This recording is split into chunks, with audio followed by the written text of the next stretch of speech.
प्रदर्शनी को देखने के लिए लोग काफी उत्साहित हुए। आज की बात पर देखिए, यहाँ पर ऐसा ही नहीं है, अग्रवाल डिपो, जिस तरह बुक डिपो का हाल है, देखिए खुद वहाँ के हमारे समाज सेवी अनुराग अग्रवाल जी पहुंचे हैं। बड़ा उत्साहित चेहरा लग रहा है, यहाँ के प्रधानाचार्य वगैरह सभी उपस्थित हुए हैं। तो आज की बात पर इस वक्त देख सकते हैं, इस तरीके से राजपूत के द्वारा धरोहर आज 400, 500, हजारों साल का यहाँ पर इतिहास पत्रकारिता जगत का भी नजर आ रहा है। आप देख रहे हैं आज की बात पर इस वक्त फर्रुखाबाद उत्तर प्रदेश। अग्रवाल जी पहुंचे हैं तो धार्मिक आस्था बड़ी अच्छी है। इन्होंने अपने ही द्वारा यहाँ को देखिए, इन्हें बुक उठाई है, कितना बढ़िया शारदा। आदरणीय हमारे पिताजी तुल्य डॉक्टर रामकृष्ण राजपूत जी का द्वारा जो साहित्य सृजा गया है, या जो उनके द्वारा धरोहर बनाई गई है, ये भारतवर्ष में एक अमूल्य निधि है। इसको आगे बढ़ाना, इसको संजोना, ये हमारा नैतिक कर्तव्य है। हम युवा पीढ़ी से यही निवेदन करेंगे कि इस कार्यक्रम को समय में समाहित होकर सबको सफल बनाएं। जिस तरीके से अभी आप आए, महुआ के द्वारा आज प्रस्तुति जो दी गई है, हमारे सर क्या नाम है आपका? विपिन यादव जी। तो सर क्या कहेंगे इसके ऊपर? महुआ द्वारा जो ये सांस्कृतिक कार्यक्रम किया गया है, ये वाकई में अभूतपूर्व है और इसका राष्ट्रीय स्तर पर सम्मान होना चाहिए। मेरे विचार से ये ऐसी प्रदर्शनियां हर महीने, हर जगह, हर जिले में अन्य होनी चाहिए। महुआ के हमारे विपिन यादव जी मौजूद हैं, बड़ा अच्छा इन्होंने प्रस्तुति की। इनके लिए क्या कहेंगे सर? भाई, इनकी पूरी टीम को मैं अत्यंत धन्यवाद और साधुवाद देता हूं, और हमारे द्वारा इनके लिए जो भी सहयोग होगा मैं निकट भविष्य में करता रहूंगा अपनी संस्थाओं के माध्यम से। विपिन जी क्या कहेंगे, बड़ा आपके लोगों के द्वारा प्रस्तुति दी गई, मैं बहुत कितने वर्षों से आप ये कार्य कर रहे हैं? ये मेरे पिताजी श्री लखनलाल यादव, वाह, प्राचीन चल रहा है ये कार्य, जो उनके 40 वर्ष से कर रहे हैं। उनके जो पिताजी थे वो भी कई वर्षों से सरकार के द्वारा क्या क्या प्रोत्साहित किया गया आपके टीम को? सरकार के द्वारा हम भारत के विभिन्न प्रांतों में अपनी दिवाली पाइडेंडल लोक नृत्य को लेकर जाते हैं, और अभी हाल ही में कर्नाटक में हमारे इस दिवाली पाइडेंडल लोक नृत्य को भारत सौर रत्न से सम्मानित किया गया। वाह भाई वाह। आइए मैं एक युवा से और एक बुजुर्ग से भी संपर्क करूंगा जो नृत्य दिया है। आइए सर आप आइए, क्या नाम है आपका? तुलसीदास यादव। तुलसीदास यादव। बिना तुलसी के सब कुछ अधूरा है। चाय में पियेंगे स्वस्थ होंगे, तुलसी की पूजा करेंगे तो भविष्य बनेगा। क्या कहेंगे सर, इतना बढ़िया प्रस्तुति दी आपने? बहुत अच्छा, बहुत अच्छा। एक छोटा भाई को बुलाओ, युवा कौन है आपका? ये जल्दी बुलाओ, जल्दी बुलाओ, टाइम नहीं, उधर भी आना मुझे, तुम ही आ जाओ। क्या नाम है? शिवम यादव। कब से ये प्रैक्टिस कर रहे हो? इतनी अच्छी प्रस्तुति दी है, क्या कहेंगे? ये बचपन से कर रहे हैं। बचपन से कर रहे हैं। कितने लोगों की टीम आपकी है? 15 लोगों की। 15 लोगों की। कैसा महसूस हुआ आज फर्रुखाबाद जिले के अंदर आपकी प्रस्तुति हुई? बहुत अच्छा महसूस हुआ कि हमें यहाँ पर मौका मिला आने का जी, और अनेक जगह पर। तो आगे अब कहाँ का आपका है प्लानिंग? अयोध्या। अयोध्या। देखिए कितनी अच्छी किस्मत है, ये 22 तारीख को अयोध्या में निमंत्रण है। तो आपको सरकार के द्वारा निमंत्रण मिला है? जी, हमें संस्कृति विभाग द्वारा संस्कृति विभाग के द्वारा। क्या बात है, देखिए बड़ी किस्मत अच्छी है। लोग तरस रहे हैं जाने को, इनको निमंत्रण मिल गया है बुलाने को। ये कहते हैं आज की बात। सुबह साथ के साथ रविंद्र भदौरिया। जय हिंद, जय भारत। Thank you sir. ठीक है सर, आप संपर्क करेंगे। अभी ये खुद ही आवाज दे दी है। एक मिनट पकड़ लिया इसे, एक मिनट रुको। भानु जी आप इधर आओ दादा के पास, अब यहीं खड़े हो जाओ। देखिए जिस तरीके से प्रदर्शनी में नाम लिखा भानु शंकर वर्मा, जो प्रदर्शनी लगाई गई बता रहे कई सालों का इतिहास है। क्या कहेंगे शॉर्टकट में? इसमें जो है प्राचीन पुस्तकें जो वगैरह जो हैं, जो कहीं भी देखने को नहीं मिलेंगी, वो इसमें मिलती हैं जी।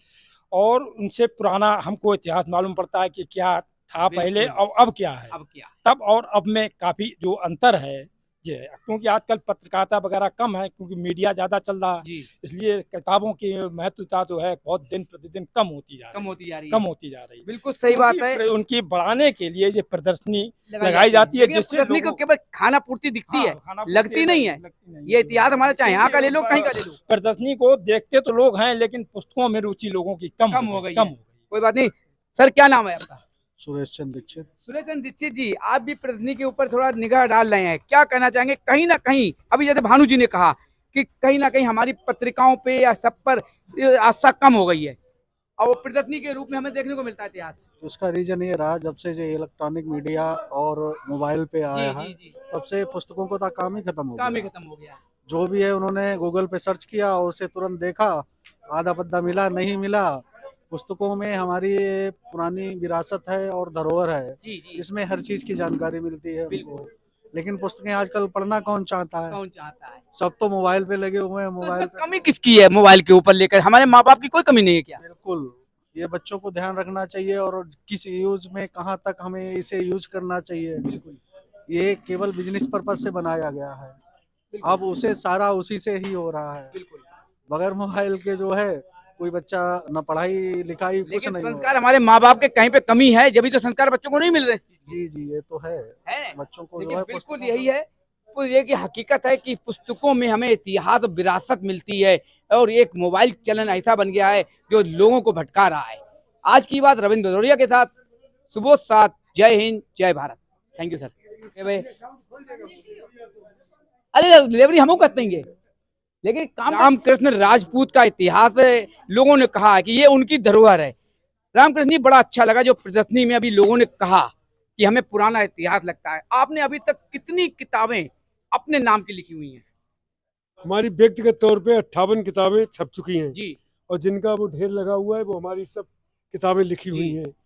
और इसके अलावा हमने 6-7 पत्रिकाओं का संपादन किया है। जी और हमारी पत्रिका प्रज्ञा साहित्य इतनी लोकप्रिय हुई थी, उसके विशेषांक निकले थे पूरे अखिल भारतीय स्तर पर जी और तमाम प्रदेशों में और विदेशों में भी उसका प्रचार हुआ था। अब हमारे अंतर्राष्ट्रीय में यात्रा करते हैं, उसका यात्रा वृत्तांत हमने लिखना शुरू किया है। और हमारी ऐसी दुर्लभ पुस्तकें हैं, जैसे संकिसा पर दलाई लामा आए थे, उनको एक पुस्तक भेंट की थी लिख करके हमें। डीआईजी जेल त्रिपाठी ने छपाई थी वो किताब, और डीएम एसपी हमने सब मिल करके उसका दुर्लभ चित्र फ्रंट पेज का है।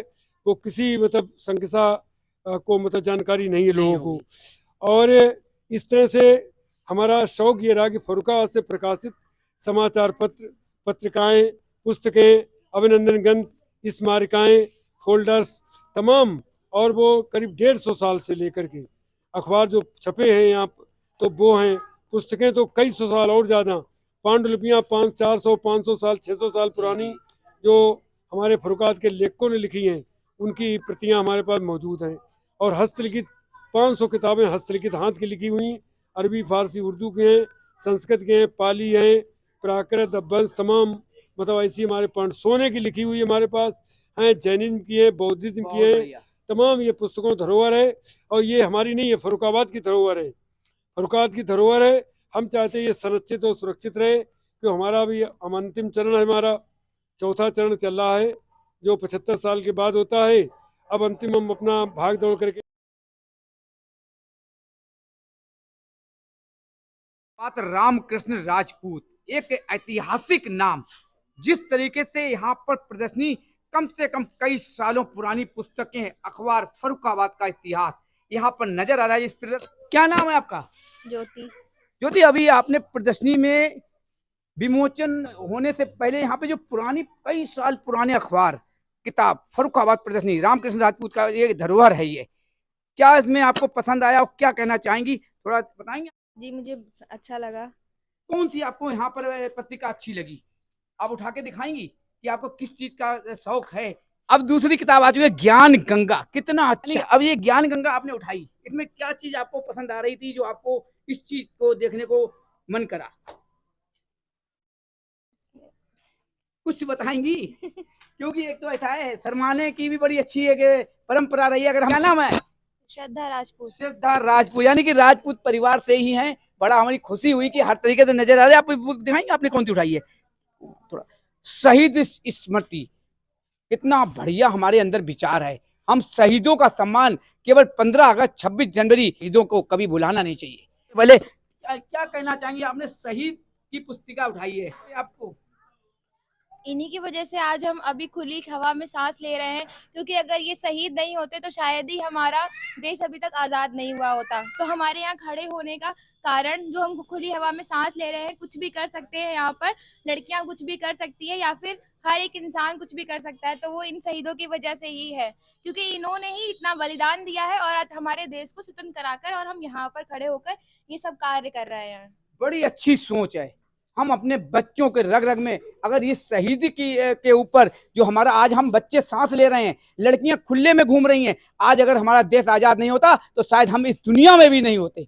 ये इतिहास भारत का है। तो देखिए हम इस तरीके से जाना कितना अच्छा हमारे झूले पर कृष्ण जी का दृश्य, बंसी भी हाथ में है। तो एक याद आ जाती है गांव देहात की, हमें पुराना विरासत याद आ जाता है जब इस तरीके की प्रदर्शनी में गोवर्धन पर्वत को उठाते हुए देख सकते हैं। इस वक्त क्या दृश्य है, हम लोग कृष्ण जन्माष्टमी होती है, झांकियाँ देखते हैं, बारात में देखते हैं। तो आज देखिए ये इतिहास है गोवर्धन को उठाते हुए। बुद्धम शरणं गच्छामि, कितना अच्छा यहाँ पर बनाया गया है, ध्यान करते हुए हमारे बुद्ध जी हैं।